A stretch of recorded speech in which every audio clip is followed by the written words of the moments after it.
Vous êtes prêts? Votre cœur est ouvert? Oui? Oui. Amen. Votre smartphone est sur Facebook, Pierre-Emmanuel Jean, partagé. C'est une église, il faut s'ouvrir spirituellement, mais il faut s'ouvrir technologiquement aussi. Pour passer le message à un maximum de personnes, allez-y, prenez le temps de le faire. Parce que c'est une bénédiction, il y a de plus en plus de gens qui suivent les messages en ligne et qui sont touchés.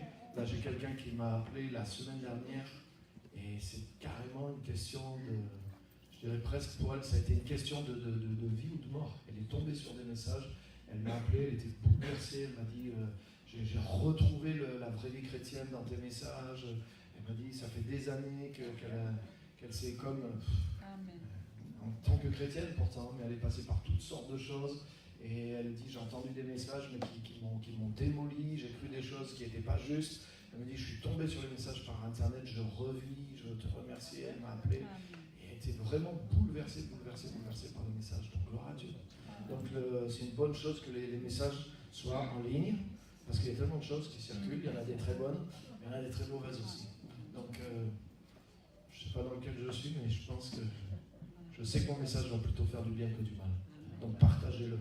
Partagez-le. Allez-y, Facebook, Pierre-Emmanuel Jean, partagez-le. Ceux qui nous rejoignent en ligne aussi, avant de profiter du message, partagez-le aussi, n'est pas honte de l'évangile sur ta page Facebook. Hein, mais partage le message. Et ça va être une occasion peut-être de témoigner avec tes amis. Mais pourquoi tu as partagé ça? C'est l'occasion de dire, je crois dans les choses que je t'ai partagées. Et c'est une occasion de faire courir la parole de Dieu. Amen. Amen. Amen. Donc que Dieu vous bénisse. Donc j'ai un message, j'ai besoin de votre attention, vous êtes prêts? Il y a plein de choses à parcourir, je voudrais voir pas mal de choses avec vous ce matin. Et le titre de mon message, c'est « La puissance de l'Église ». La puissance de l'Église de Jésus-Christ sur terre. Alléluia. Église veut dire assemblée. Donc je pense qu'on a vu ça déjà, je ne veux pas revenir là-dessus. C'est pas le bâtiment. C'est pas simplement non plus une bonne communion de gens qui se rassemblent pour se faire du bien et survivre avec la foi dans un monde méchant qui veut les persécuter et les détruire, pauvres chrétiens. Non. L'Église, c'est l'assemblée du royaume de Dieu dans un lieu donné sur la terre. Même si les premiers chrétiens ont subi une violente persécution, au bout de quelques siècles, c'est eux qui avaient pris quand même le contrôle de l'empire de l'époque. L'empire de l'époque, même si ça n'a pas été une bonne chose pour l'évangile, mais il a été vaincu par l'évangile en réalité. Il a succombé au pouvoir de l'Église et des chrétiens malgré qu'il a été acharné avec tous les pouvoirs impériaux, les armées, la méchanceté, à les persécuter, à les détruire un par un. Mais c'est cet empire qui a fini par être envahi et succombé sous la puissance du christianisme. Amen. Alléluia. Donc l'Église a plus de puissance qu'elle pense. Et c'est ce que je voudrais nous amener à comprendre déjà ce matin, et puis on va continuer après. Je pense que je vais continuer un peu sur ces thèmes-là. Donc la puissance de l'Église. Ce matin, je voudrais voir 4 choses, 4 ressources clés d'une Église. Je veux juste voir 4 points avec vous ce matin. 4 ressources clés qui fait qu'une Église détient cette puissance, vit dans cette puissance. La première des choses, c'est une vision. Comme j'ai dit, l'Église n'est pas juste unie pour être une communauté fraternelle, même si l'Église a cette dimension. C'est une famille, l'Église est une famille, mais l'Église est une armée aussi. L'Église est une famille, mais c'est une armée qui a une mission, qui a un but, qui a une vision, et qui doit se lever, et qui doit conquérir parmi les nations. Jésus, c'est vrai, il a dit à ses disciples, avant de partir dans ses derniers discours, Jésus a dit dans Jean, par exemple 13, 14, 15, je vous donne un commandement nouveau, aimez-vous les uns les autres comme je vous ai aimés. Alléluia. Ça, c'est les liens qui nous unissent en tant que famille, en tant qu'armée. Mais le dernier commandement et la mission que Jésus a donnée à l'Église, c'est pas aimez-vous les uns les autres, en attendant que je revienne, et passer des bons moments. Il leur a dit, allez et faites de toutes les nations des disciples. Amen. Alléluia. Et vous savez qu'il y a un renouveau dans la révélation dans le corps de Christ depuis la Réforme. Et aujourd'hui, enfin depuis quelques décennies déjà, c'est pas ce verset-là, et c'est ça que je vais expliquer dans les mois qui viennent, cet ordre de mission de Jésus, allez faites de toutes les nations des disciples, il a été compris au départ parmi les nations, faites des disciples parmi les individus, mais beaucoup aujourd'hui comprennent faites des nations des disciples. C'est-à-dire que c'est les nations entières que le corps de Christ est amené à amener sous la discipline de Jésus-Christ. tu lis Romains 1,5 par exemple, je ne vais pas rentrer là-dedans, ça sera un thème pour plus tard, mais au passage, puisque je sens que quelques-uns sont un petit peu intrigués peut-être par ça, j'espère que tu l'es, c'est une signe que tu réfléchis, mais tu liras Romains 1,5 où l'apôtre Paul dit que par exemple, il a reçu le mandat et la grâce pour amener à l'obéissance de la foi toutes les nations. Un seul petit bonhomme, l'apôtre Paul. Il a dit, Jésus-Christ notre Seigneur, par qui nous avons reçu le mandat et la grâce, c'est-à-dire la capacité. C'est-à-dire on a reçu l'ordre de mission, mais on a reçu la capacité aussi. Et il dit d'amener à l'obéissance de la foi toutes les nations. Oh, quelle force, quelle conscience du pouvoir de l'Église et du pouvoir qui était sur l'Église. Donc ce n'est pas juste un pouvoir qui est limité à la prière, au spirituel. Ce n'est pas juste de gagner simplement des disciples parmi les nations, mais c'est même d'amener à la foi des nations entières.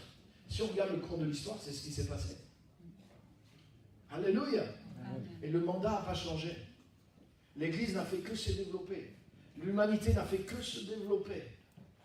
Et l'Église a une puissance parce qu'elle a une vision. La puissance de l'Église repose dans son mandat. Paul dit dans Romains 5, nous avons reçu la grâce et le mandat, ou une traduction dit la grâce et l'apostolat, pour amener à l'obéissance de la foi. Ça veut dire que si je ne suis pas dans le mandat, je ne peux pas avoir la grâce pour accomplir le mandat.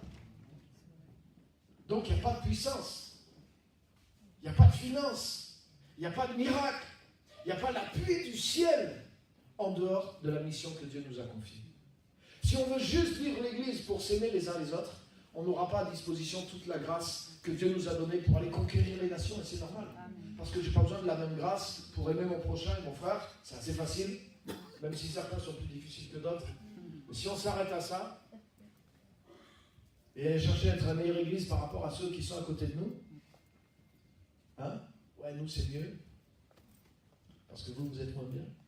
Hein? Si on passe notre vie chrétienne à ça, les amis, on est à côté.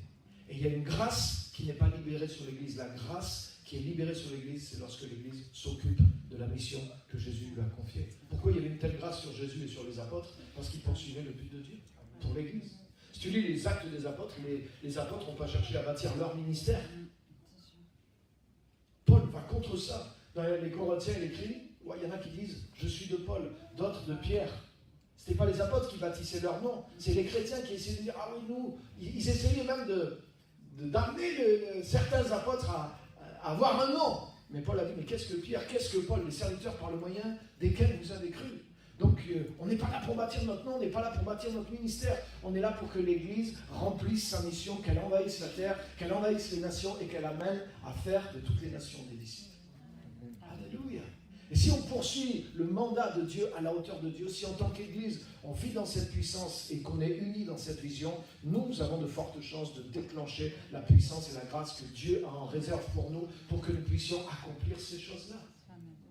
Alléluia. Si je suis chef d'une entreprise et que je t'envoie représenter l'entreprise dans tel pays et que tu fais vraiment ton travail, mais je vais débloquer les fonds. Ça ne sera pas un problème comment tu vas y aller. Tu auras un billet d'avion et si là-bas il faut louer des locaux, tu vas louer des locaux. Mais si tu loues des locaux pour te mettre à faire ton propre business, mais je vais arrêter de t'envoyer les fonds. Parce que je ne t'ai pas envoyé pour que tu fasses ton business. Avec mon argent, je t'ai envoyé pour que tu représentes la société qui t'envoie. Mais tant que tu vas être fidèle à la vision de la société, les ressources, la grâce, le pouvoir sur ta vie ne vont pas manquer. Mais c'est juste ça le problème de l'Église. À quoi l'Église est-elle affairée principalement aujourd'hui? Regarde. Regarde devant les messages, regarde-nous. Et ça explique beaucoup de choses. Nous devons rester sur la vision. La vision, aller, faites de toutes les nations des disciples. C'est notre ordre de mission et de vision ici aussi en tant qu'Église. On s'est lié à cet ordre de mission. C'est notre raison d'être. Alléluia. Donc bien sûr, pour arriver à là, il faut gagner, il faut consolider, il faut faire des disciples. L'amour fraternel, ça compte. La louange, ça compte. Il y a des choses qui forment tout ça. Mais il ne faut pas oublier notre but et notre vision. Ce qui crée la force d'une Église, l'unité de l'Église, la puissance de l'Église, la première chose, c'est la vision et la mission que Dieu a confiée à son Église. Amen. Alléluia. Amen. Et lorsque on est unis pour conquérir ce but, tu sais quoi, il y a beaucoup de choses qui deviennent secondaires. En réalité, les problèmes et les chamailleries qui arrivent des fois dans les églises sont et arrivent parce que le vrai but est perdu de vue. Comment tu es habillé le dimanche matin quand tu viens au culte? Honnêtement, je m'en fous. Est-ce que tes chaussures coûtent plus cher que les miennes? Tant mieux pour toi. Enfin, surtout tant mieux pour le gars qui te les a vendus. Mais le reste, vous voyez ce que je veux dire? Ça m'est égal. Quelle est la place que tu as, le titre? Est-ce que ta chaise est plus haute que la mienne? Est-ce que... Pourquoi? Parce que je suis obsédé par quelque chose. Accomplir le but de Dieu. Accomplir le but de Dieu en tant que chrétien, en tant qu'enfant de Dieu, en tant qu'Église. Accomplir la mission pour laquelle Dieu nous a envoyés, pour laquelle Dieu nous a unis ensemble. Pourquoi Dieu nous fait former un seul corps? C'est pas juste pour, ah super, il y a plus de monde, ah ben c'est super, on a plus de copains maintenant, on va pouvoir avoir plus de maris pour les jeunes filles qui sont tout seuls. Super, il y a des garçons qui sont convertis, on va pouvoir faire des mariages. Ça va se passer peut-être, sûrement. Mais tu sais quoi? Tout peut prendre du sens si tout va dans le sens du but de Dieu. Alléluia. Alléluia. Et ce qui fait notre force, ce qui fait notre unité, ce qui fait notre puissance et qui libère une grâce sur l'Église, c'est quand l'Église entière poursuit la vision. J'ai un poster là de la foule avec, c'est une photo du ministère de Reinhard Bonnke, et il y a cette phrase de Reinhard Bonnke, et il dit « L'Église qui arrête de chercher les perdus est perdue elle-même. » Et c'est vrai. Si l'Église ne poursuit plus la mission, l'Église est perdue. Si tu enlèves le but de l'Église, l'Église est sans force. Donc là, le premier secret, la première cause de la puissance de l'Église, c'est de rester accroché au sens de vision et de mission. Amen? Amen. Le nom même de notre Église ici, c'est Mission Gospel. Le premier mot, c'est mission. Gospel, vous le direz à personne. Mais gospel, ça veut dire évangile en réalité. Donc pour beaucoup de gens, gospel, ça évoque... En réalité, on a... C'est super, il y a du gospel, il y a plus de gospel que tu penses dans cette église. Il y a le gospel chanté, mais il y a le gospel qui est là. Le gospel, la bonne nouvelle. Le gospel qui a été chanté, pourquoi il est chanté, pourquoi il y a cette vie, etc. Parce qu'il y a une bonne nouvelle, il y a un message, il y a un cœur qui est derrière. Mais notre premier ordre, c'est une mission. Nous sommes une mission qui est envoyée amener la bonne nouvelle. Alléluia. Et on veut garder cette identité-là. La deuxième chose, c'est le Saint-Esprit. La deuxième source de puissance de l'Église, c'est le Saint-Esprit. Sans le Saint-Esprit, nous ne pouvons rien faire. Sans le Saint-Esprit, nous n'avons même pas la puissance d'être chrétien.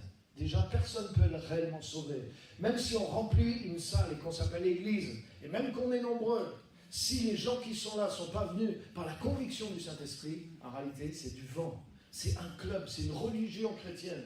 Mais ce n'est pas l'Église de Jésus-Christ qui a la capacité de conquérir. C'est par la puissance du Saint-Esprit que tu viens à la vie de Jésus-Christ. Jésus a dit, si quelqu'un n'est pas né réellement de l'Esprit, il ne voit pas le royaume de Dieu. Il n'est pas rentré dans le royaume de Dieu. Il est toujours à l'extérieur du royaume de Dieu. Un jour, quelqu'un est venu à Jésus, le gars, il connaissait la Bible par cœur. Il lui a sorti des réponses super. Tu sais ce que Jésus lui dit? Oh, tu n'es pas loin du royaume de Dieu. Mais tu n'es pas loin, ça veut dire que tu es quand même dehors. Alléluia. Pas obligé de connaître beaucoup la Bible pour être né. Moi, je suis né de nouveau, je connaissais peut-être 3, mais je ne les connaissais même pas. J'avais lu 3 versets de la Bible. Donc, c'est pas... Être né de nouveau, c'est pas basé sur moi, ce que j'ai fait. C'est être basé sur recevoir ce que Dieu a fait pour toi. Le recevoir de tout ton cœur, recevoir ce que Jésus a fait pour toi. Et recevoir l'Esprit de Dieu dans ta vie pour qu'il règne sur toi, il commence à changer ta vie. Alléluia. Et si tu es né de nouveau, tu vas rentrer dans le royaume de Dieu. Moi, je suis dans le royaume de Dieu, je ne connaissais pas la Bible. Mais j'étais dans le royaume de Dieu, je te garantis. Je ne savais pas ce qui m'arrivait. Je ne savais pas quel verset biblique justifiait ce qui m'arrivait, mais ça m'arrivait. Je vivais la parole de connaissance, je ne savais même pas ce que c'était. Je voyais dans le cœur des gens. Je comprenais les pensées des gens, je sentais l'amour de Dieu, je sentais la présence de Dieu. Et je me disais, c'est parce que Dieu est dans la nature. Non, parce que j'avais été dans la nature avant, je n'avais jamais senti la présence de Dieu. Parce que l'Esprit de Dieu était libéré à l'intérieur de moi. Alléluia. Tu dois naître de nouveau. Pour être réellement un authentique membre du corps de Christ, tu dois naître de nouveau. Et une fois que nous sommes nés de nouveau, nous devons vivre ensemble la vie de l'Esprit. La puissance de l'Église vient de la plénitude du Saint-Esprit. Si l'Église tourne, si l'Église est un vase et qu'elle tourne avec 10 centilitres d'huile, l'Église n'a pas de puissance. Malgré qu'elle a l'autorité, malgré qu'elle a le mandat. Si l'Église n'est pas remplie du Saint-Esprit, c'est difficile d'engendrer les conversions. C'est difficile, on peut faire l'évangélisation, on peut faire toutes sortes d'activités, mais c'est difficile d'avoir du fruit. Parce que le fruit vient de la puissance divine qui est à l'œuvre au milieu de nous. Sans le Saint-Esprit, c'est impossible d'avoir un seul miracle. Qui c'est qui fait les miracles? C'est les pasteurs? C'est les prophètes? Si jamais ils en font, c'est parce qu'ils ont le Saint-Esprit, mais toi, tu as le Saint-Esprit aussi. Jésus a dit, voici les signes qui accompagneront ceux qui auront cru. En réalité, il y a quelque chose de corporatif. Et je voudrais vous montrer que la plénitude du Saint-Esprit, ce n'est pas juste quelque chose d'individuel, c'est quelque chose de corporatif aussi. Regardez avec moi Éphésiens chapitre 5, versets 18 à 21. Allez, c'est parti, on va avoir besoin de la Bible parce que je vais vous amener dans pas mal d'endroits. Éphésiens chapitre 5. Ouais, Éphésiens. Chapitre, c'est toujours la Bible. Éphésiens chapitre 5 et verset 18.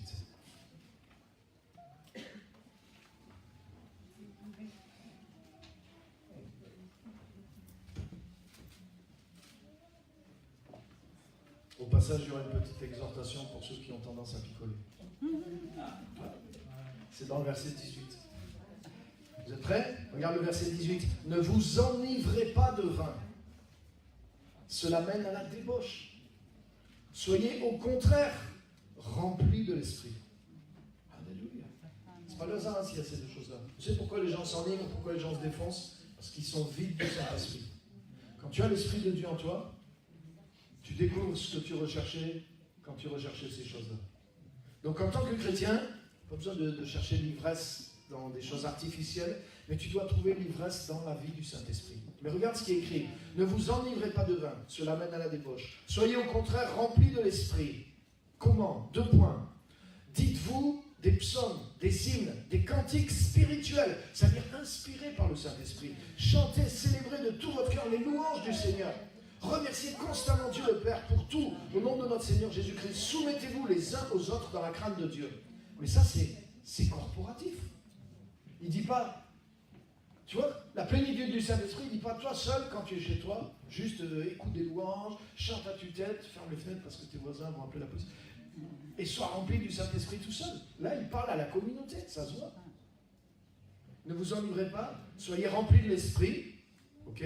Dites-vous des psaumes, des hymnes, des chants inspirés, chantez de tout votre cœur, remerciez Dieu et soumettez-vous les uns aux autres dans la crainte de Dieu.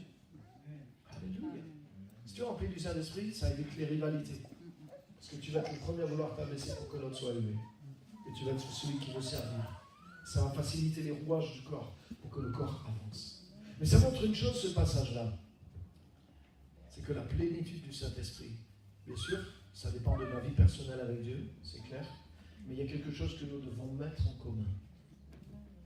Quand le Saint-Esprit est descendu, il n'est pas descendu sur des individus la première fois, il est descendu sur les 120 qui étaient à la chambre haute. Plus tard, après qu'ils aient été persécutés, on va le lire certainement dans Acte 4, ils ont reprié à nouveau par rapport à la persécution qu'il y avait contre eux. Et le Saint-Esprit a visité le lieu où ils étaient rassemblés, et ils ont été remplis ensemble du Saint-Esprit, d'une nouvelle audace, et ils annonçaient ensemble la parole de Dieu avec assurance. Donc ils formaient un corps par rapport à la mission. Il n'y avait pas que les apôtres qui étaient chargés de mission. Les apôtres étaient chargés de charger le corps de la même mission dont ils étaient chargés. Et c'est en tant que corps que l'Esprit de Dieu était sur eux. L'Esprit anime le corps, non? Mon esprit, il n'anime pas que mon doigt, que ma bouche. Sinon, tout de suite, je pourrais quand même vous parler par terre. Si mon esprit anime que mon cerveau et ma bouche, il n'y a que ma tête qui va fonctionner. Mais mon esprit a cette capacité d'animer tous les membres du corps en même temps. Mais l'Église est le corps de Christ. Et Jésus est la tête, il y a un corps, il y a un seul esprit. Donc l'Esprit de Dieu veut nous animer. L'autre soir, j'ai partagé avec vous Acte 2, 42. Quand l'Église, il est dit l'Église, il persévérait dans l'enseignement des apôtres. c'est pas juste la doctrine. Parce que les apôtres, pourquoi ils persévéraient dans l'enseignement? Ça aurait pu être écrit, ils persévéraient dans l'enseignement des docteurs. Il y avait des docteurs, hein, ceux qui enseignent la doctrine, ceux qui enseignent la parole. Mais ils persévéraient dans l'enseignement des apôtres. Les apôtres, leur enseignement, tu sais à quoi ils visaient? Ils visaient à amener l'Église dehors. Ils visaient à amener l'Église à exercer le mandat apostolique. Parce qu'eux-mêmes, ils étaient saisis par cette vision que Jésus leur avait donnée. Donc, quand ils persévéraient dans l'enseignement des apôtres, en réalité, ils persévéraient dans le sens de vision, ils persévéraient dans le sens de mission. Le message que les apôtres leur donnaient, c'était, bien sûr, il y avait de la doctrine, mais de la doctrine dans le but d'accomplir le mandat. Moi, j'aurais dit Amen. Amen. Parce que c'est le message que j'aurais aimé entendre prêcher et que je n'ai pas trouvé par l'antisage. Dites Amen. Amen. Ça m'a fait plaisir. Donc la plénitude du Saint-Esprit, c'est pas juste ma force personnelle, mais c'est la force de l'Église. Si l'Église est remplie du Saint-Esprit et qu'elle prie, elle va défier les puissances qui sont invisibles. Si l'Église est remplie du Saint-Esprit et qu'elle témoigne, mais elle va exercer l'autorité de Jésus-Christ, des gens vont se convertir. Si l'Église est remplie du Saint-Esprit pendant le culte, les gens qui rentrent même dans le culte vont sentir l'atmosphère de Dieu. Si une cellule est remplie du Saint-Esprit, quand elle partage la parole et qu'elle est ensemble, les gens qui viennent vont vous dire, mais il y a une atmosphère différente avec vous. Vous êtes différents. Le message est différent. Les prières, tout, il y a quelque chose qui est là. Mais c'est quoi? C'est quelque chose, c'est quelqu'un. C'est la personne du Saint-Esprit qui règne dans l'Église. Et je dirais qu'il y a un niveau d'huile qui est suffisant dans l'Église pour qu'on ressente plus sa présence que la nôtre. Amen. Alléluia. Donc, une des sources de puissance de l'Église, c'est la plénitude du Saint-Esprit. On l'a vu, elle est corporative. Regarde un autre texte, 1 Corinthiens chapitre 14, versets 24 et 25. 1 Corinthiens 14, verset 24.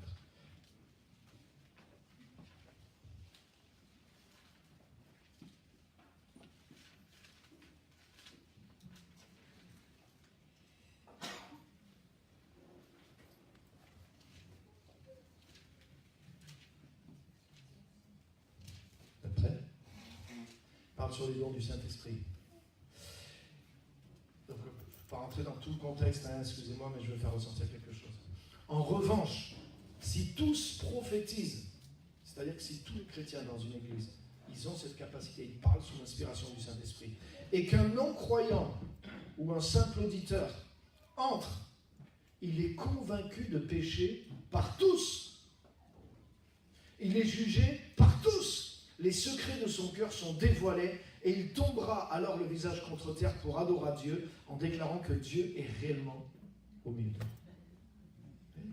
C'est-à-dire que la plénitude du Saint-Esprit dans une église va produire une inspiration qui va faire que les gens vont savoir que Dieu est là.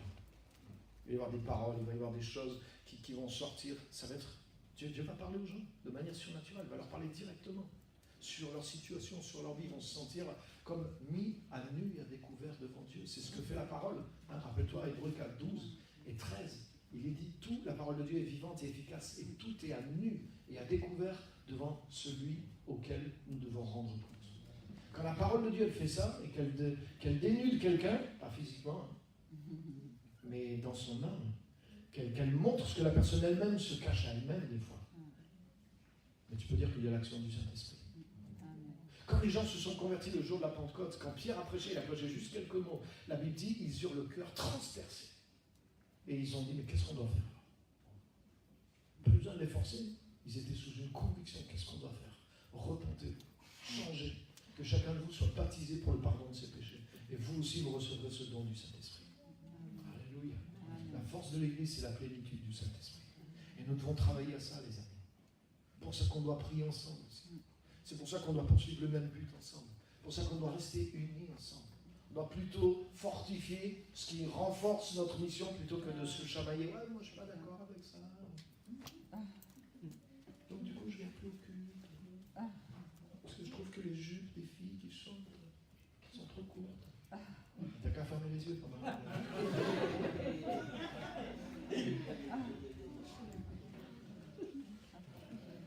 Bon, honnêtement, si tu me demandes la longueur des jupes des filles ce matin, je n'ai pas trop regardé. Par contre, j'ai vu ce qu'ils ont chanté. Quand on a chanté « Je vois l'amour, la grâce dans tes yeux », je le voyais. Quand on a chanté « Jésus est Seigneur », je voyais la Seigneurie de Jésus. Quand on a chanté « Jésus est l'agneau », je voyais ce que Jésus a fait pour nous. Pourquoi on est là? Parce que Jésus a été sacrifié comme un agneau. C'est ces choses-là qui m'intéressent. Si on est concentré sur ces choses-là, sur les choses que ça nous donne pour pouvoir influencer, impacter le monde pour Jésus-Christ, la longueur des jupes, c'est pas trop grave. On est d'accord? On n'est pas là pour se battre pour la longueur des jupes.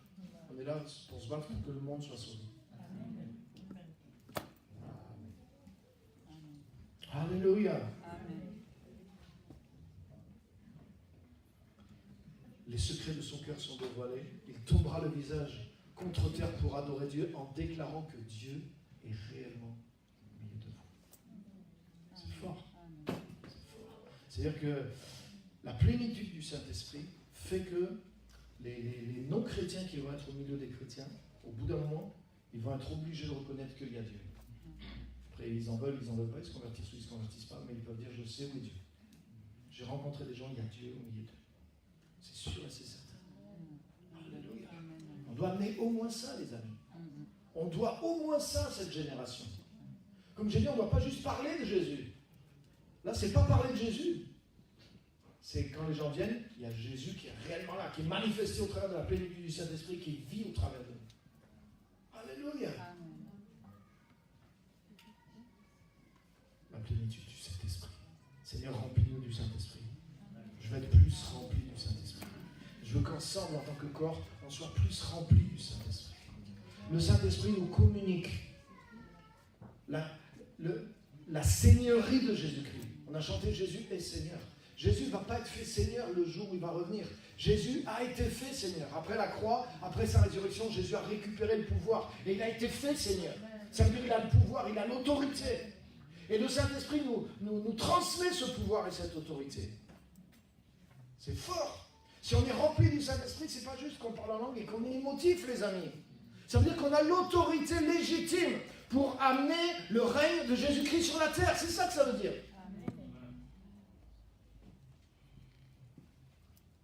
C'est plus que même. Bien sûr, tu peux avoir le don de prophétiser, tu peux avoir le don de guérir les malades, mais tout ça, c'est quoi? C'est des manifestations du royaume de Dieu. Jésus l'a dit. Jésus a dit, moi, si je chasse les démons par le doigt de Dieu, c'est parce que le royaume de Dieu est venu jusqu'à vous. Donc le plus important, c'est pas, oh super, il a le pouvoir de chasser les démons.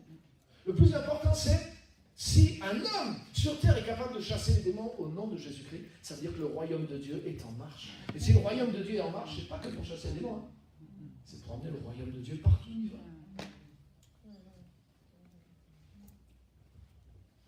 Alléluia. Alléluia. Amen. Regardez avec moi Actes, chapitre 4, verset 29.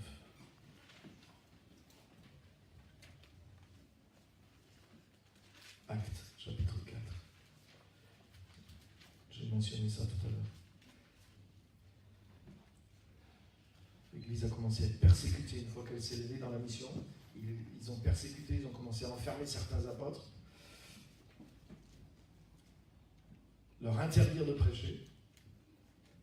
Et quand les apôtres ont été relâchés, ils sont venus au milieu de l'église, ils ont raconté, ils disent voilà, ils nous ont interdits, ils nous ont emprisonnés, ils nous ont menacés de mort si on continuait de prêcher. Donc qu'est-ce qu'on fait? Un mec a dit bon, on va se calmer un petit peu, il faut de la sagesse. On va arrêter de prêcher pendant 1 an, et puis après petit à petit, alors on va prêcher discrètement, juste sur les Facebook et tout. Ouais, on va se planquer un peu, et une fois que l'orage soit passé, on ressortira. C'est pas vraiment ce qu'ils ont fait, eux. Eux, tu sais ce qu'ils ont fait? Ils ont choisi une stratégie, ils ont prié, ils ont dit maintenant Seigneur, sois attentif à leurs menaces et donne à tes serviteurs d'annoncer la parole avec une pleine assurance. Déploie ta puissance pour qu'il se produise des guérisons, des signes miraculeux, des prodiges par le nom de ton saint serviteur Jésus. Ils venaient de les arrêter, pourquoi? Parce qu'ils avaient guéri au nom de Jésus un paralytique. À cause de ça, ils ont dit maintenant vous arrêtez d'enseigner le nom de Jésus. Vous arrêtez de parler du nom de Jésus. On vous défend de parler au peuple au nom de Jésus, sinon la prochaine fois vous y passez. Et tout ça parce qu'un malade avait été guéri. Eux, ils reviennent et disent Seigneur, donne-nous plus d'assurance. Tu vois, ils nous menacent. Donne-nous plus de force, plus d'assurance. Pour qu'il y ait encore plus de guérison. Autrement dit, ok, on a touché une cible et ça a provoqué ça. Seigneur, donne-nous la mitraillette pour qu'on touche 10, 15, 20, 30 cibles. Multiplie ce qu'on vient de faire. Autrement dit, tant pis, ils n'étaient pas inquiets pour eux.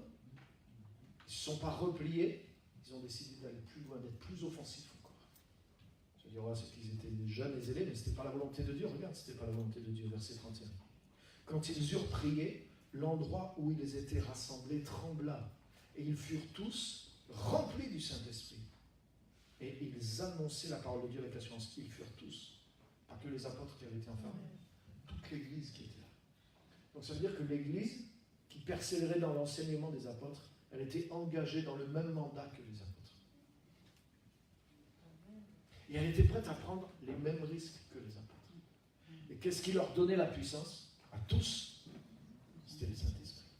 Le Saint-Esprit leur a donné l'audace et la hardiesse de prêcher encore plus fort, même au milieu de la persécution et des menaces de mort. Et c'est ce qu'ils ont fait. Certains sont morts. Certains ont tout perdu. L'église de Jérusalem, c'est écrit dans Hébreu, tu diras. On leur a volé leurs biens, ils ont été dépouillés, ils ont été déportés. Mais pendant qu'ils étaient déportés, ils n'étaient pas en train de pleurnicher.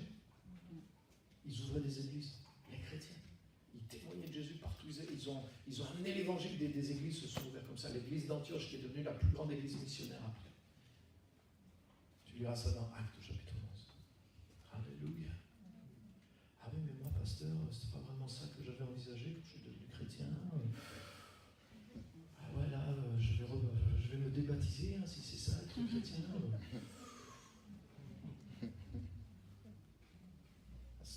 Normalement, si tu as été baptisé, tu es mort. Non? Ça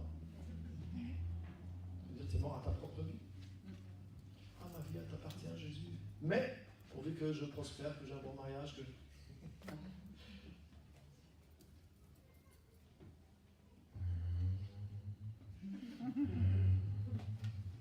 Ne vous inquiétez pas, je vais vous relever le moral après. Alléluia! La troisième chose, pour que l'on soit rempli du Saint-Esprit, le point 2 qu'on a vu, il nous faut cette troisième chose. Cette troisième ressource clé de l'Église, c'est la foi. L'Église a besoin de la foi. Et la foi, elle vient de la parole, quand on entend la parole de Dieu. On a parlé du Saint-Esprit. Le Saint-Esprit, il évolue et il agit dans une atmosphère où il y a la foi et la parole de Dieu. C'est le premier chapitre même de la Bible. Genèse 1. La terre était informe et vide. Littéralement, tohu bohu. La terre était un chaos. C'était le bazar. Et pourtant, la Bible dit, et le Saint-Esprit, il était là. Il se mouvait sur la surface des eaux. Mais c'était quand même le chaos. Jusqu'à ce que Dieu dise que la lumière soit. Et quand la parole de Dieu est sortie claire, le Saint-Esprit, au travers de cette parole, a travaillé et il a changé ce qui était en train de se passer. Et il y a eu première création. Pour qu'il y ait une nouvelle création, les amis, c'est ce que nous sommes en Jésus-Christ. Pour qu'il y ait une nouvelle création, il faut cette action du Saint-Esprit. Mais il faut qu'il y ait une parole aussi. Une parole de lumière, une parole qui vient dire voilà ce que Dieu dit, voilà ce qu'est l'évangile, voilà ce qu'est la volonté de Dieu. Et quand la parole et la foi sont créées par la parole, le Saint-Esprit se meut et peut accomplir le dessein de Dieu. Une atmosphère de foi réelle qui vient d'une atmosphère de la parole de Dieu, c'est l'atmosphère dans laquelle le Saint-Esprit peut agir. Et c'est pour ça qu'il faut rester attaché à la parole de la foi. Une parole de foi, une parole qui te motive, une parole qui te montre qui tu es en Christ, une parole qui te libère du mensonge. Une parole claire, pas une parole peut-être, mais une parole qui est certaine, une parole qui est oui et amen.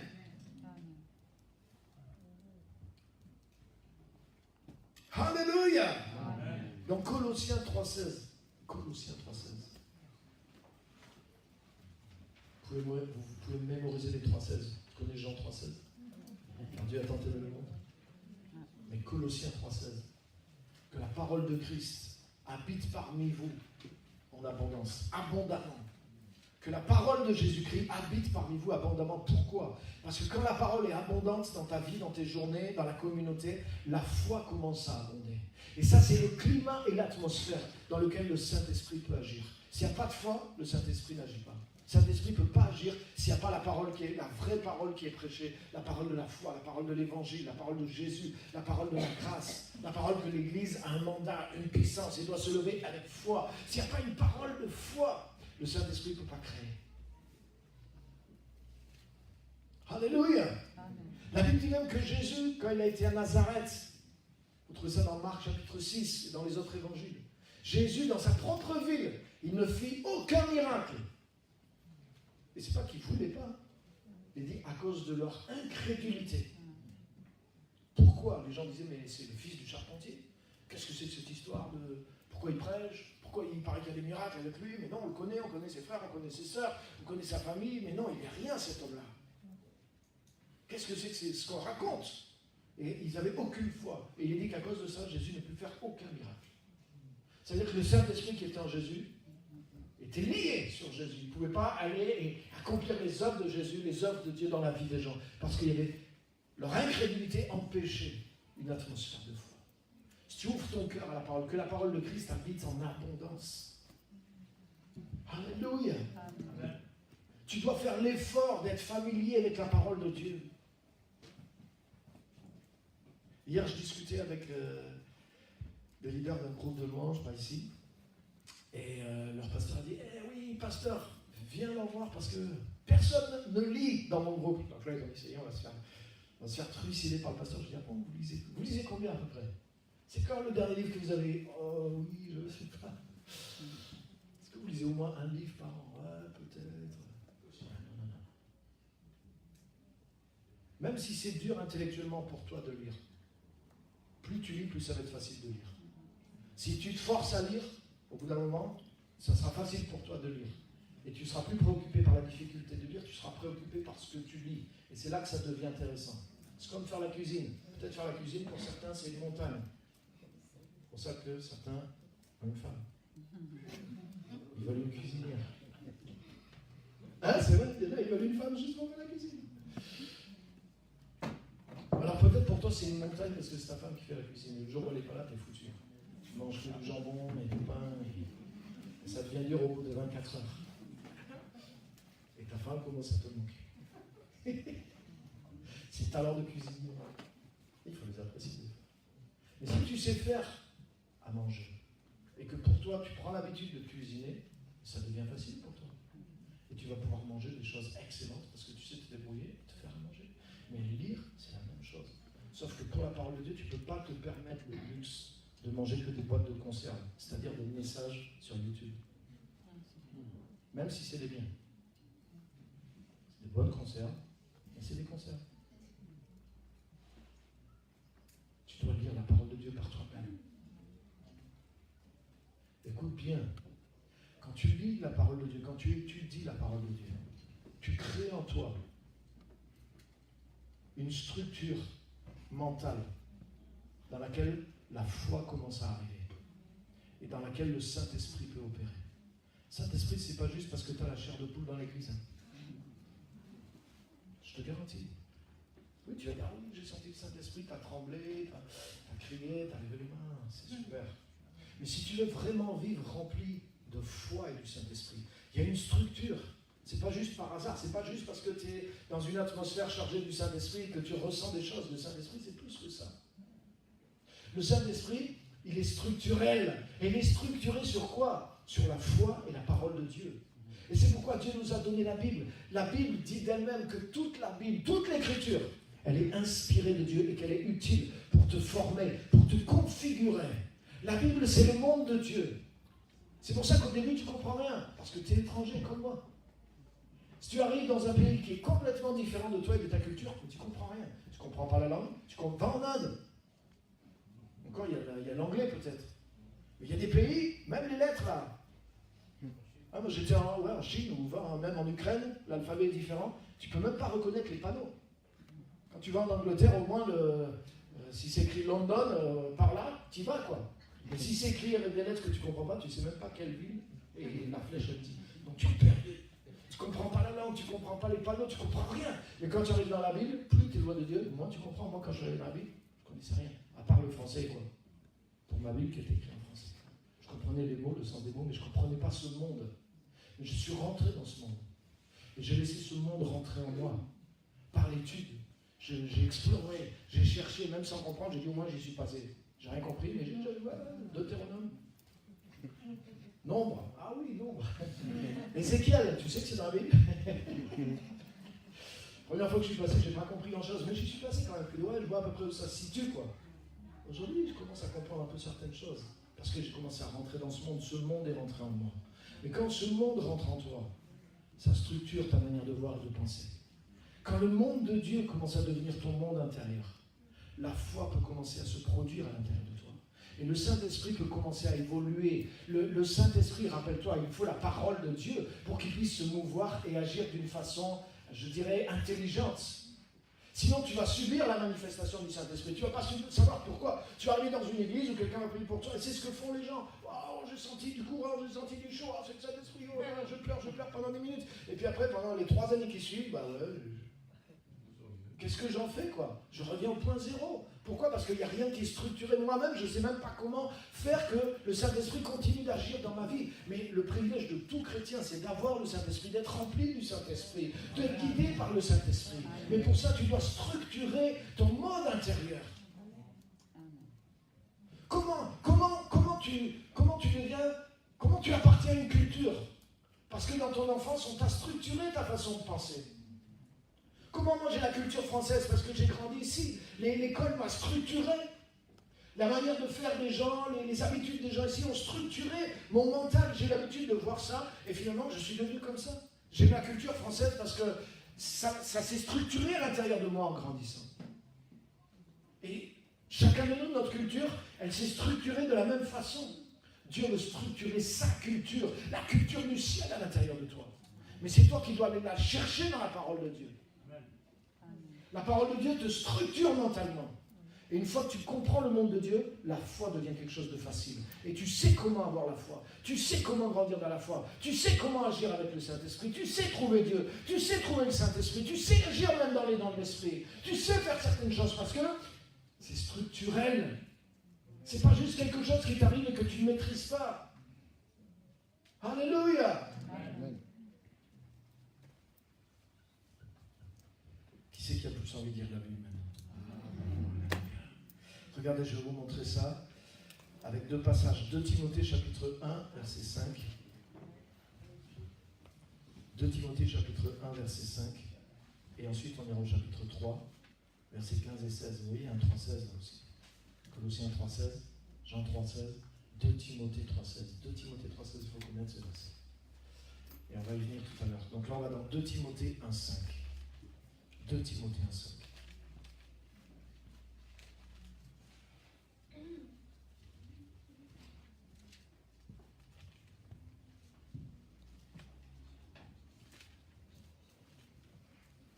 Donc c'est Paul qui a choisi ce disciple-là qui s'appelait Timothée. Il a remarqué quelque chose en lui. Paul passait dans une église. Et il est venu enseigner dans cette église et il a vu ce jeune Timothée. Paul a décidé de le prendre avec lui. Pas mal.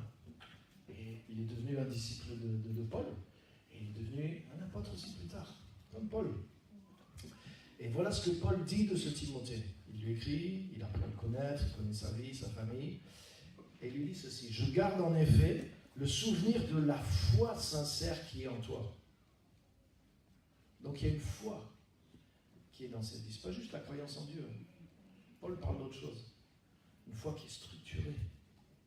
Et il lui dit, cette foi a d'abord habité ta grand-mère, Loïs, et ta mère, Eunice. Et je suis persuadé, je sais, elle habite aussi en toi. Garde ça, maintenant avance, chapitre 3, verset 14.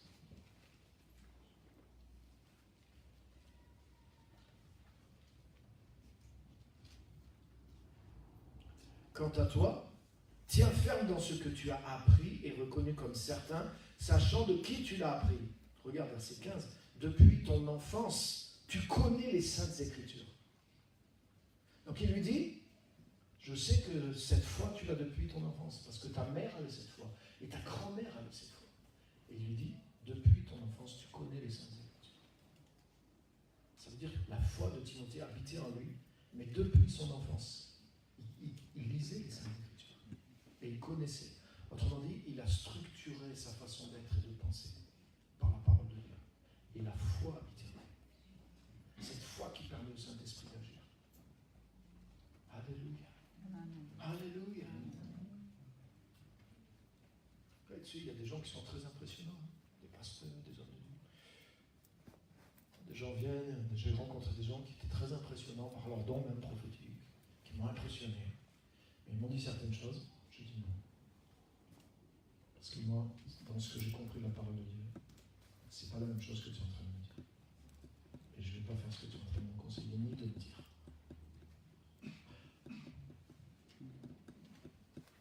Et j'ai vu des lions devenir des fourmis. J'étais abordé par un prophète un jour, c'était un lion. Oui, le Seigneur me montre. Je veux te parler en privé. Moi, j'étais tout jeune, prédicateur. Il veut me parler tout seul. Déjà, il y a un problème. Pourquoi il veut me parler tout seul? Peu importe. Il me parle tout seul. Tu es complètement dans le fond. Tu as pris des mauvaises décisions. Tu ne dois pas rester ici à Clermont-Ferrand. Il y a 15 ans qu'il m'a dit ça. Tu dois partir. Tu ne dois pas rester ici. Si je l'avais écouté, il n'y aurait pas d'église. Plein d'autorité. Mais moi aussi j'entends la voix de Dieu. Moi aussi j'ai le Saint-Esprit. Même si je n'avais pas tous les titres de noblesse, mais par rapport à moi, par rapport à ma conviction, par rapport à ce que je sais de la parole de Dieu, je dis écoute, ça ne colle pas à ce que tu me dis.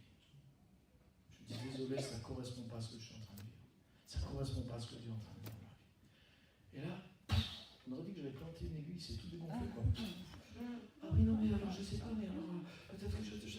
Ah oui, non, mais est-ce que. Je dis, mais heureusement que je n'ai pas cru, quoi. Tu es conduit plus par la prophétie de quelqu'un, ou par la structure que tu bâtis en toi par la parole de Dieu. Si tu te structures par la parole de Dieu, avant de poser le toit, tu vas bâtir des étages, ça va prendre du temps. Et tu sais quoi, c'est vérifié. Ce n'est pas des trucs que tu as fait en 5 minutes, c'est des trucs que Dieu a fait au travers de révélations, au travers d'enseignements, au travers de choses qui durent des fois des années, ton culte personnel, ton étude de la Bible, et au bout d'années, tu as bâti une maison. Donc quelqu'un qui vient de dire un truc, et ça remet en cause tout ce que Dieu t'a montré depuis des années, tu ne te laisses pas avoir si facilement. Tu vois ce que je veux dire? Donc tu n'es pas manipulable, comme dit la Bible. Tu n'es pas emporté à tout vent de doctrine. Alléluia. Alléluia. Amen. Depuis ton enfance, tu connais les Saintes Écritures qui peuvent te rendre sage en vue du salut par la foi en Jésus-Christ. Toute l'Écriture est inspirée de Dieu et elle est utile pour enseigner, convaincre, corriger, instruire dans la justice, regarde bien, afin que l'homme ou la femme de Dieu, le chrétien, soit formé et équipé pour toute bonne œuvre. Donc ça veut dire que la parole de toute l'Écriture est inspirée. Ça veut dire que tu as besoin de nombre. Tu as besoin de Deutéronome. 3 Théronomes aussi. Tu as besoin de la Genèse, tu as besoin de l'Apocalypse, tu as besoin de toute la parole. Toute la parole est inspirée de Dieu. Et si tu manges toute la parole, tu vas devenir capable. Tu regardes dans l'Apocalypse, l'apôtre Jean. Il voit un livre, et Dieu lui dit mange le livre. Et une fois qu'il mange le livre, Dieu lui dit maintenant tu peux parler sur les nations, tu peux prophétiser sur les nations. Si tu n'as pas avalé, si tu n'es pas structuré par la parole de Dieu, où est ta foi? Sur quoi repose ta foi? Tu ne peux pas faire reposer ta foi sur les miracles que tu vois sur YouTube. Ça peut encourager ta foi, mais ta foi doit être basée sur la parole de Dieu. Ta priorité, ce n'est pas d'écouter juste des messages. Ta priorité, c'est d'étudier la parole de Dieu, de connaître la parole de Dieu par toi-même. Parce que la foi vient de la parole Réma de Dieu. Le Saint-Esprit, c'est plus difficile que d'ouvrir une boîte de conserve. C'est meilleur. Et tu vas voir la santé que tu vas avoir. Si tu manges que des boîtes de conserve, tu vas être faible, mon ami.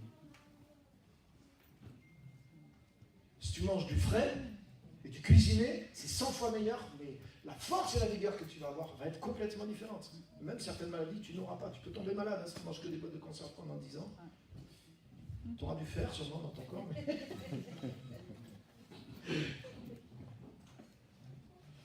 Alléluia! Afin que l'homme de Dieu soit formé et équipé pour toute bonne œuvre. Tu veux devenir un homme de Dieu? Ah non, pasteur, c'est pas mon père. Tu restes un bébé? Non, tu veux devenir un homme de Dieu, tu veux devenir une femme de Dieu. Dieu le veut, en tout cas, chacun de nous. Nous sommes le corps de Christ et il veut nous équiper pour qu'on soit fort, qu'on soit prêt pour toute bonne œuvre. pour que le Saint-Esprit agisse en nous corporativement. Il y a besoin qu'il y ait une abondance de cette parole, qu'il y ait une abondance de la foi dans la parole. Et oui, l'enseignement est bon dans l'église, et suis l'enseignement dans l'église. Suis l'enseignement dans la cellule. L'enseignement du pasteur, il est redistribué dans les cellules. Donc si tu trouves que l'enseignement du pasteur est bon dans cette église, va dans les cellules, tu auras une double dose, une troisième dose. Il y a des jeunes, des tout jeunes convertis qui sont avec moi là, ils viennent dans leur cellule habituelle, ils viennent dans la cellule de leurs collègues. Ah, au début, ils ne voulaient pas venir à l'église, maintenant, 3-4 fois par semaine, ils viennent. Pourquoi? Parce qu'ils comprennent que dans la parole, il y a quelque chose qui nourrit leur foi. Ils se développent spirituellement, ils se développent à grande vitesse. Oui, moi aussi, j'étais comme ça, pasteur. Mais moi aussi, je me suis converti, peut-être avant toi, je me suis converti il y a plus de 30 ans. Mais je suis toujours dans les réunions. La parole de Dieu habite plus dans ma vie que quand je me suis converti, je te garantis. Et j'aime la parole de Dieu, je suis passionné de la parole de Dieu. Et je vois les fruits de la parole de Dieu dans ma vie. Ce n'est pas mon appel de pasteur qui fait que je suis ce que je suis. C'est la parole de Dieu en moi qui fait que je suis pasteur. Ah oui. Alléluia. La vie du Saint-Esprit dans l'Église, elle est liée à la force de la structure de la foi et de la parole de Dieu. La vie du Saint-Esprit est liée à la vie de la parole de Dieu. Alléluia. Amen.